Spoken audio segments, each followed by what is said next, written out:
సహోదర ప్రేమ నిలవరముగా ఉండనీయుడి. హెబ్రీయులకు రాసిన పత్రిక 13వ అధ్యాయం 1వ వచనం.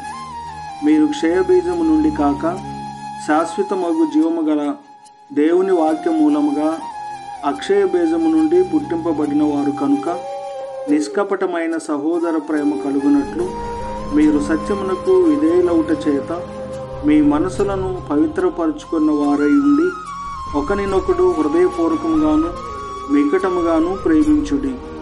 నిన్ను వలె నీ పొరుగు వారిని ప్రేమించుమను లేఖనములో ఉన్నట్టి ప్రాముఖ్యమైన ఈ ఆజ్ఞను మీరు నెరవేర్చిన ఎడల బాగుగానే ప్రవర్తించు వారగుదురు.